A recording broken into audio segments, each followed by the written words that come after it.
there, my Maytag Bagless Twin Chamber system U5288, a American through and through machine, which was obviously sold in 240 volt form here in the UK at some point in time. My one came from a fellow collector who was having a house moving force to clear out, as one has to do sometimes, and it went into the shed sadly, which meant it didn't fare the best, but it's done now, fully refurbished, fully stripped and washed, and ready for us to make one tiny modification, check how it works, and then see how well this Bagless Hoover Elite might do. Let's have a look.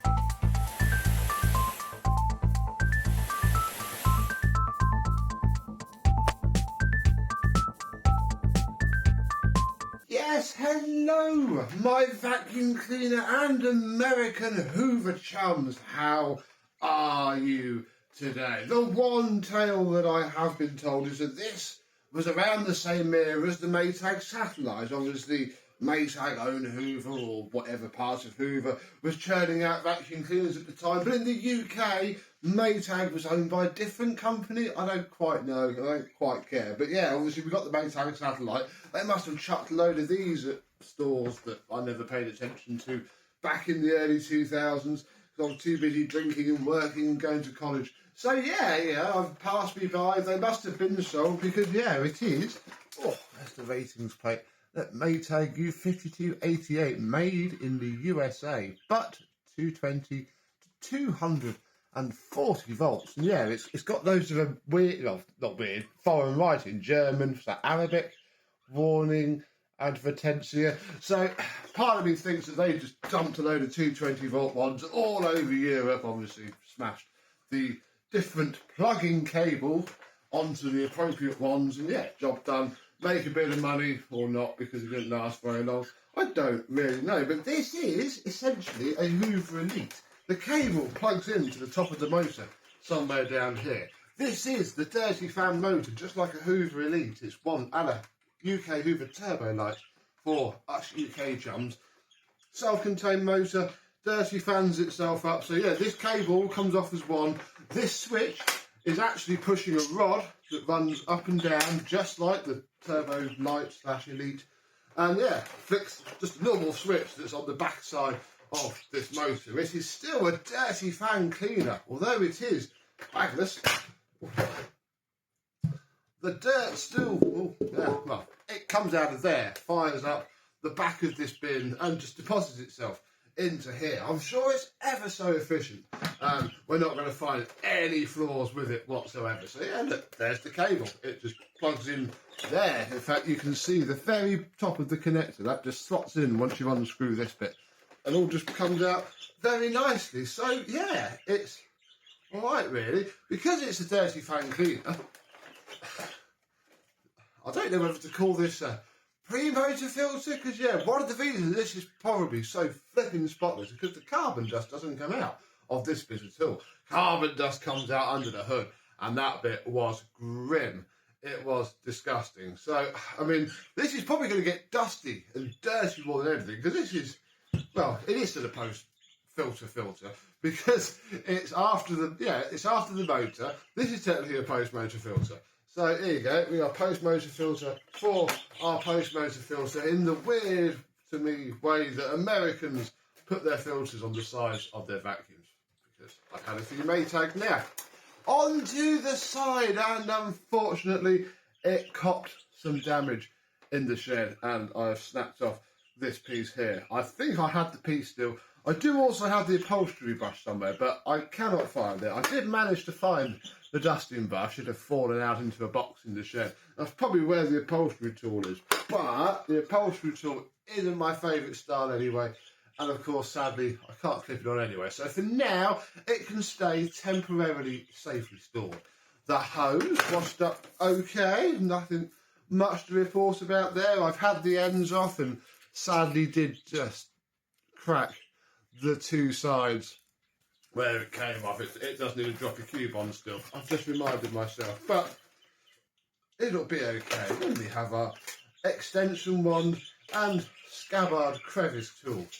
Very nice indeed. It is, yeah. Laid out just like a Hoover Turbo Power 1. Part of me wonders if that's where all of this inspiration came from, because again, the hose comes in on the side. It's very difficult to take off, incredibly difficult indeed. And yeah, the hose stores on the side, that goes on there. There is still, we'll have a look in a minute maybe, a plastic slider, so when you stick it into tool mode, it does push, oh, there's this way, it does push a piece of plastic around, so we'll leave it in carpet mode for now.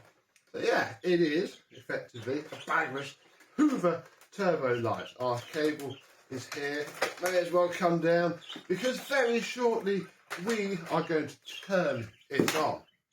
The bin is, well, it's this really, this filter, and a good old soak and a good old scrub and a washed up. Very well indeed. Obviously to me in the UK this is quite phenomenally difficult to get hold of, a new one of these. I'm sure you trip over them in your dollar store, you know, one step before the bin type of places, like our pound shops in the UK. I'm sure you trip over them in America.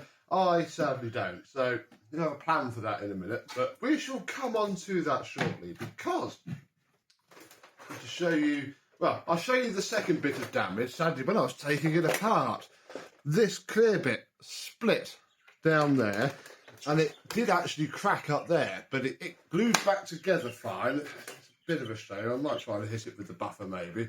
Now I've looked at it a bit more closely, it's not too pretty, but it became strong once more. It is now functional, and we can have a look underneath and see how the brush roll and all that stuff underneath of this American beast is pretty clean indeed. That sticker lets the majority of it down, and I don't even care about that. So we're winning very well. This base plate has had barely any use at all. I think the whole machine is pretty clean. It's just been pushed around a lot, and you know, why don't you hang on? Oh, I haven't got the clip down for the bin. There we go. Won't fall down now. Yeah, I think it's just been pushed around a lot and stored. It hasn't seen much actual use. The brush roll came back up lovely and white, and it's very stiff and very long. Yeah, Hoover Elite brush roll, which I've had experience with in my Hoover Turbolites, my last previous ones, which is now sold. It had an American Turbolite brush roll in it. Scott very kindly sent me one over, and yeah, it was very nice. So it'd be interesting to see how well it works in this effectively identical but very different machine. It should be quite good. And on the subject of being quite good, it's probably time to turn this thing on and see how well it works after it's been completely apart. The switch is in the off position, so we should be okay. Let's plug it in and turn it on.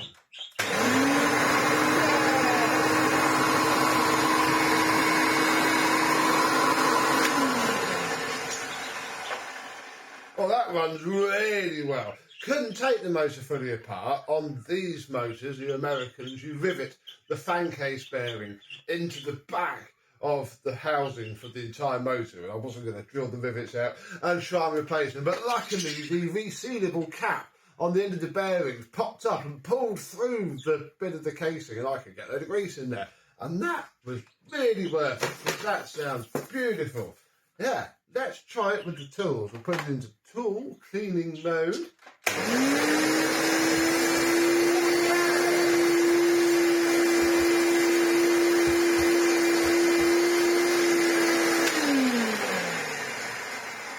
That is not bad for a dirty fan cleaner. However, it does make me laugh a little bit, because if I just come over to the desk and grab the Greenote micro vacuum and turn it onto its normal setting, and then its brush motor come up to speed.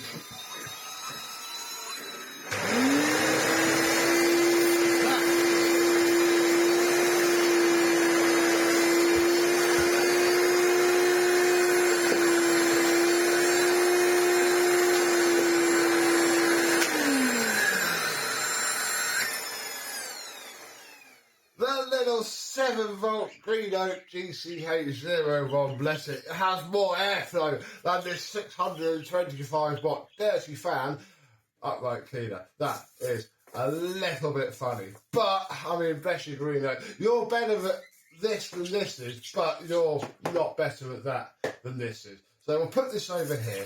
We'll put the hose back for where we will live probably 90% of the time, unless I just want to whip out the cleverest tool to pick up some light, dusty fluff. Because it's time to use it on the carpet. But before we use it on the carpet, I want to do one more thing, because yeah, I'm a little bit paranoid about this filter. It will cost me more than I would ever want to pay to have one of these shipped, unless I happen to find one on eBay. Again, comment down below, where would I get one of these from for one of these? But the tab actually reminds me of a thing that exists that could solve our problems, or at least make them go away for a long time. I bought some of these Filter Clean Bagless filter protector. It's going to prevent my filter and stop us having any more of these Maytag U5288s appearing here and there. Yeah, it is effectively a little filter condomy socky type thing that will slot over this filter and hopefully take the dirt and stop the rest of it from getting dirty. Now, I've never fitted one of these before, and it goes on about measuring it and cutting it, and yeah, it's got these lines on it here. And I think what I'm going to do is I'm going to go a little bit oversized, because I don't quite know what to expect. What line are you? You're that line here. Cut this to length. It's quite stretchy. So hopefully, oh yeah, look at this look. Just like when Green Oak give you their little cover thing for their filters, and especially being Dirty Fan, where this is just going to get blown roughly at it. I mean, this might catch the majority of it in itself. So hopefully, this will keep my rather hard to find filter pretty clean and nice. Now I've just got to get it back into the housing with all of this other stuff on it. Come on. Ah. Oh no, wait, is that the wrong way around? Yeah, there we go. Always get your stuff the right way. So yeah, that can go in there. This slots down into there. We'll put the top back on. Oh, put it back into the machine. Push that down. I've got loads of this there. There's like £2.07 delivered. So, you know, we can now have some more fun with pleated filters. I haven't got the back to central anymore, otherwise it would have got one. So with that fitted, you can see it through the hole there. That's fun. We can go to short pile carpet, turn it on, and give the place a vacuum and see how well this thing works.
Wow, this thing's almost self-propelled. That is excellent. Oh, that's brought this up a treat. It is a little bit noisier once it gets a load on it, but again, I can't replace the bearings.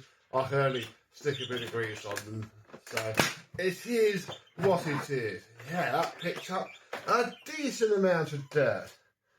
In here is a little bit dusty. There is a little line around there, but this looks great fun. Yeah, no, there's a nice big chunk of fluff and grit in that side.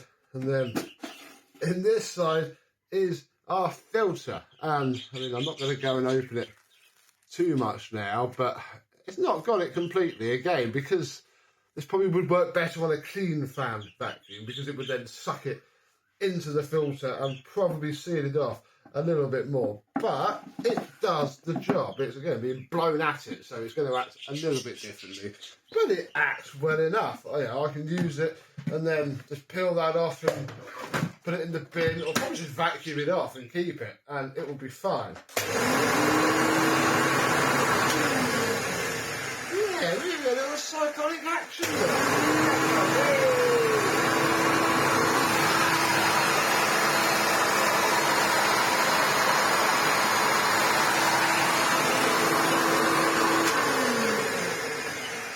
DCO1, who needs a DCO1? And yeah, obviously our filter.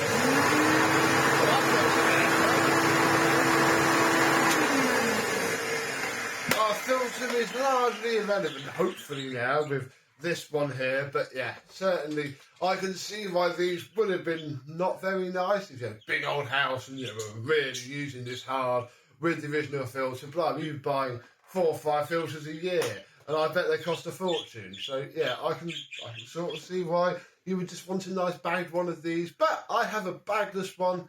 I quite like it. The green works well. It's very groovy. I'm going to enjoy taking this upstairs and giving the place a good deep clean, I think, later.